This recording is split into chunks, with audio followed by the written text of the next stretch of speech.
Hi friends, star Kannada ಚಾನೆಲ್ನ daily ಅಪ್ಡೇಟ್ಸ್ಗಳಿಗಾಗಿ subscribe ಮಾಡೋದನ್ನು ಮರಿಬೇಡಿ. ಹಾಗೆಯೇ ಪಕ್ಕದಲ್ಲಿರುವ ಬೆಲ್ ಬಟನ್ ಅನ್ನು ಒತ್ತಿರಿ. ನಾವು ಅಪ್ಲೋಡ್ ಮಾಡುವ ಎಲ್ಲ ವಿಡಿಯೋಗಳು ನಿಮಗೆ ಬರುತ್ತದೆ. ಕನ್ನಡ ಚಿತ್ರರಂಗಕ್ಕೆ ಶಾಕಿಂಗ್ ನ್ಯೂಸ್ ಒಂದು ಎದುರಾಗಿದೆ. ಹೌದು, ಕನ್ನಡದ ಖ್ಯಾತ ನಟರೊಬ್ಬರ ಕೊಲೆಗೆ ಪ್ಲಾನ್ ನಡೆದಿರೋ ಬಗ್ಗೆ ಒಂದು ಶಾಕಿಂಗ್ ಸುದ್ದಿ ಹೊರಬಿದ್ದಿದೆ. ಸ್ಯಾಂಡಲ್ವುಡ್ನ ನಟನನ್ನ ಹತ್ಯೆ ಮಾಡಲು ರೌಡಿ ಶೀಟರ್ಗೆ ಸುಪಾರಿ ನೀಡಿರುವ ಘಟನೆ ನಡೆದಿದೆ.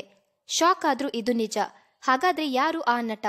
ಹೌದು, ಆ ನಟನೆ ಖುದ್ದಾಗಿ ಸಿಸಿಬಿಯ ಹೆಚ್ಚುವರಿ ಪೊಲೀಸ್ ಆಯುಕ್ತರಾಗಿರುವ ಅಲೋಕ್ ಕುಮಾರ್ ಬಳಿ ಬಂದು, ನನ್ನ ಕೊಲೆಗೆ ಪ್ಲಾನ್ ನಡೆದಿದೆ, ನನಗೆ ಜೀವ ಭಯ ಇದೆ, ನನ್ನನ್ನ ಕೊಲೆ ಮಾಡೋಕೆ ಸುಪಾರಿ ಕೊಟ್ಟವ ಯಾರು ಅಂತ ಗೊತ್ತಿಲ್ಲ, ಆದ್ರೆ ಒಬ್ಬ ರೌಡಿ ಶೀಟರ್ ನನ್ನನ್ನ ಕೊಲ್ಲೋದಕ್ಕೆ ಪ್ಲಾನ್ ಮಾಡಿ ಆಗಿದೆ ಅಂತ ಆ ಖ್ಯಾತ ನಟ ಅಲೋಕ್ ಕುಮಾರ್ ಮುಂದೆ ಹೇಳಿಕೊಂಡಿದ್ದಾರೆ. ರೌಡಿ ಶೀಟರ್ ಆಗಿರುವ ಭರತ್ ಅಲಿಯಾಸ್ ಸ್ಲಂ ಭರತ್ನ ಮೇಲೆ ದೂರು ನೀಡಿದ್ದಾರೆ ಆ ನಟ. ಸ್ಲಂ ಭರತ್ ಹಾಗೂ ಆತನ ಗ್ಯಾಂಗ್ ಸೇರಿ ನನ್ನನ್ನ ಮುಗಿಸೋದಕ್ಕೆ ಸಂಚು ಮಾಡಿದ್ದಾರೆ ಅಂತ ನಟ ಹೇಳಿದ್ದಾರೆ. ಇನ್ನು ಪೊಲೀಸರು ಸ್ಲಂ ಭರತನಿಗೆ ವಾರ್ನ್ ಮಾಡಿದ್ದರೂ ಕೂಡ ಆತ ತನ್ನ ಕೊಲೆ ಮಾಡುವ ಕೆಲಸವನ್ನ ಬಿಟ್ಟಿಲ್ಲ. ಹಾಗಾಗಿ ಆತನ ಕಾಲಿಗೆ ಗುಂಡು ಹಾರಿಸಿ ಅರೆಸ್ಟ್ ಮಾಡಲಾಗಿದೆ ಎಂದು ತಿಳಿದು ಬಂದಿದೆ.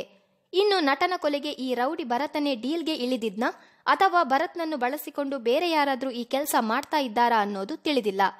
ಇನ್ನು ಆ ಕನ್ನಡದ ಖ್ಯಾತ ನಟ ಯಾರು ಎಂಬುದನ್ನ ಕೂಡ ಪೊಲೀಸರು ಬಾಯಿ ಬಿಟ್ಟಿಲ್ಲ.